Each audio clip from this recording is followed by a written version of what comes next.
Islam TV.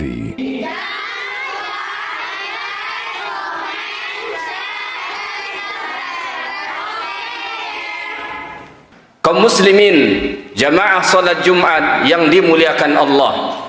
Judul khutbah kita pada siang yang mulia ini, 5 wasiat malaikat Jibril alaihi salatu wassalam. Diriwayatkan dari sahabat yang mulia yang bernama Sahal bin Sa'ad radhiyallahu ta'ala anhu. Rasulullah mengatakan kepadanya, "Atani Jibril." Sesungguhnya datang kepadaku Jibril menyampaikan 5 pesan penting untuk Rasulullah sallallahu alaihi wasallam, tentu juga untuk kita umat Nabi Muhammad sallallahu alaihi wasallam. Pesan pertama adalah ish ma syi'ta fa innaka mayyitun. Hiduplah kamu sekehendak dirimu, tapi ingat engkau pasti akan mati. Mau hidup seperti apa maumu silahkan. Mau hidup dalam keadaan mengabdi kepada Allah silahkan. Mau hidup mengabdi kepada selain Allah silahkan. Mau hidup mengabdi kepada harta silahkan. Mau hidup menghamba kepada dunia silahkan. Mau hidup menghamba kepada jabatan dan kekuasaan silahkan.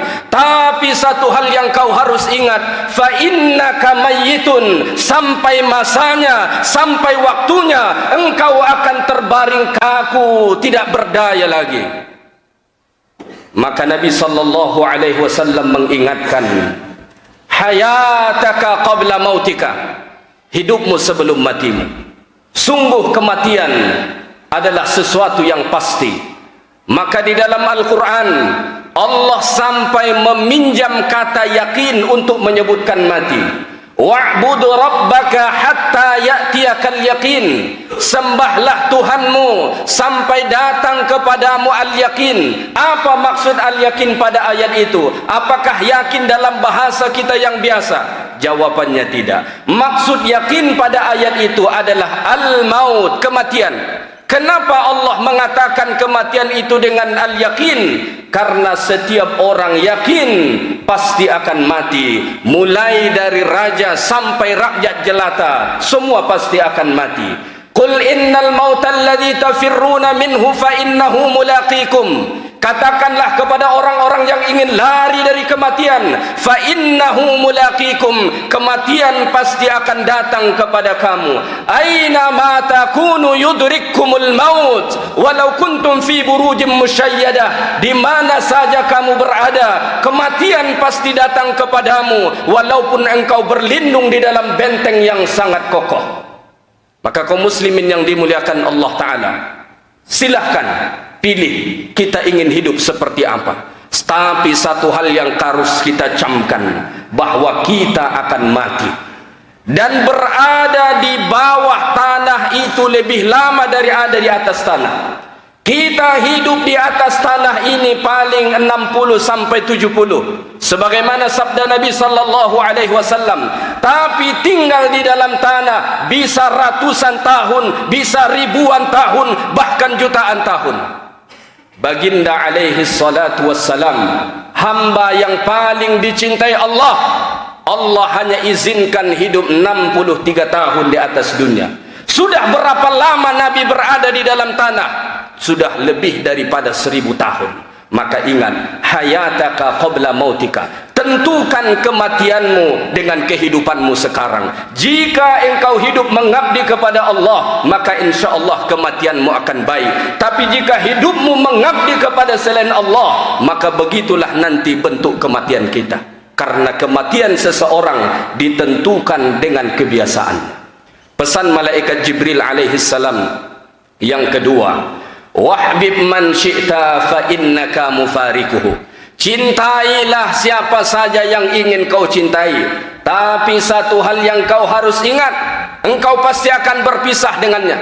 Jika engkau ingin mencintai istrimu silahkan, ingin mencintai anak-anakmu silahkan, ingin mencintai hartamu silahkan, ingin mencintai pekerjaanmu silahkan, ingin mencintai tumpukan asetmu silahkan. Tapi kau harus ingat, fa innaka mufariquhu, sampai masanya kau akan berpisah dengannya. tak ada satu yang kekal bersamamu. Maka Nabi mengatakan, apabila seseorang mayat mati, yatba'ul mayyitu thalathah, kalau kita mati ada 3 yang mengiringi kita, ahluhu wa maluhu wa amaluhu, keluarga, harta dan amal kita. Tapi 2 akan kembali, keluarga akan kembali, harta akan kembali, wa yabqa ma'ahu wahid, satu saja yang tetap bersama kita, itulah amal-amal yang pernah kita lakukan. Maka selagi hidup ini, jangan salah memberikan porsi cintamu. Jangan salah engkau dalam membagi cintamu. Kita tidak disuruh untuk membenci dunia, tapi jangan engkau idolakan dunia, jangan engkau utamakan dunia daripada Allah Subhanahu wa taala. Maka Nabi sallallahu alaihi wasallam mengatakan, "Thalathum man kunna fihi wajada halawatal iman." Ada 3 ciri supaya seseorang bisa merasakan manisnya iman. Salah satu daripadanya, ayyakunallah wa rasuluhu ahabba ilaihi mimma siwahuma. Dia harus lebih mencintai Allah dan Rasulnya daripada selain daripada keduanya. Ya ayyuhalladzina amanu la tulhikum amwalukum wala auladukum an dzikrillah wa man yaf'al dzalika faulaika humul khasirun. Wahai orang-orang yang beriman, jangan kau lalai dibuat hartamu, jangan kau lalai dibuat oleh anak-anakmu dari melakukan ketaatan kepada Allah. Siapa-siapa yang melakukannya, faulaika humul khasirun, maka sungguh dia menjadi orang-orang yang merugi. Maka cinta yang kekal itu hanya cinta kita kepada amal saleh, hanya cinta kita kepada Allah, hanya cinta kita kepada Rasulullah. Adapun cinta-cinta yang lain, kita pasti akan berpisah dengannya. Yang ketiga, pesan malaikat Jibril, wa'mal ma syi'ta fa innaka majaziyun bihi. Lakukan apa saja yang ingin kau lakukan. Mau berbuat baik silahkan, mau zalim silahkan, mau mengambil hak orang silahkan, mau menipu orang silahkan, mau menyikut orang silahkan, mau tendang orang silahkan, mau hina orang silahkan. Fa innaka majaziyun bihi. Tapi ingat, setiap dari perbuatanmu engkau akan dibalas. Faman ya'mal mithqala dzarratin khairan yarah wa man ya'mal mithqala dzarratin syarran yarah. Sekecil apapun kebaikan yang dilakukan pasti akan dibalas oleh Allah. Begitu juga sekecil apapun dosa yang dilakukan pasti akan dibalas di hadapan Allah Subhanahu wa taala. Mungkin dosa yang kita lakukan setahun yang lalu, 10 tahun yang lalu, 20 tahun yang lalu, hari ini kita sudah lupa. Hari ini kita sudah tak ingat. Tapi di catatan Allah Ta'ala sungguh tak satu titik pun hilang. Maka Allah mengatakan di dalam Al-Quran, ketika nanti di padang mahsyar diserahkan catatan amal perbuatan, ada orang-orang yang terheran-heran sampai dia berkata, ma li hadzal kitab la yughadiru saghiratan wala kabiratan illa ahsaha. Kitab apa ini? Yang kecil dan yang besar semua ada di situ. Dia heran. Dia lupa dulu dia pernah melakukan.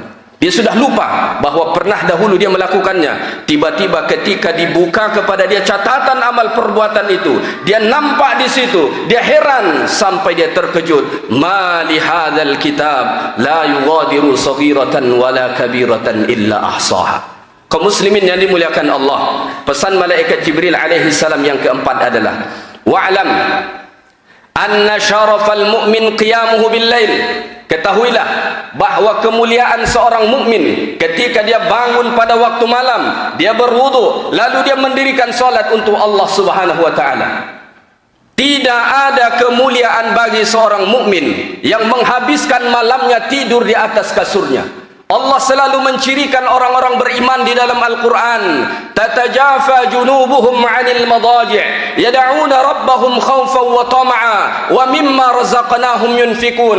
Pada waktu malam, lambung mereka tidak dihabiskan tidur di atas katil mereka, tapi mereka bangun beribadah kepada Allah Subhanahu wa taala. Bahkan dalam surah Al-Furqan Allah mengatakan, walladzina yabituna li rabbihim sujjadan wa qiyama. mereka. Mereka menghabiskan malamnya untuk Tuhan mereka Allah dengan cara berdiri sujud kepada Allah. Ada orang menghabiskan malamnya dengan menonton bola. Ada orang menghabiskan malamnya dengan di pos ronda. Ada orang menghabiskan malamnya dengan segelas kopinya. Tapi orang-orang yang beriman kepada Allah, dia bangun pada waktu malam, lalu dia habiskan malam itu bersama Tuhannya Allah Subhanahu wa taala. Inilah syaraful mukmin. Maka Nabi sallallahu alaihi wasallam mengatakan dalam hadis, qiyamul laili da'abus salihin. Qiyamul lail, bangun pada waktu malam, adalah satu tradisi yang sudah melekat bagi orang-orang saleh sejak zaman dahulu kala sampai hari kemudian nanti. Pesan malaikat Jibril alaihi salam yang terakhir, yang kelima, wa izzahu istighna'uhu 'anil nas. Izzah, kehormatan seorang mukmin ketika dia tidak menaruh harapan kepada manusia. Kaum muslimin yang dimuliakan Allah, sungguh engkau tidak pernah hina di hadapan si kaya selagi mana engkau tidak menaruh harapanmu kepadanya. Sungguh engkau tidak pernah hina di hadapan orang yang berpangkat dan berjabatan kecuali engkau menjilat kepadanya. Maka harapkanlah kepada Allah, jangan taruh harapanmu kepada manusia. Jika kamu ingin punya izzah, punya kehormatan, taruh harapanmu kepada Allah, jangan buat harapanmu kepada manusia. Fa idza faragta fansab wa ila rabbika farghab fa'tabiru ya ulil absar la'allakum turhamun.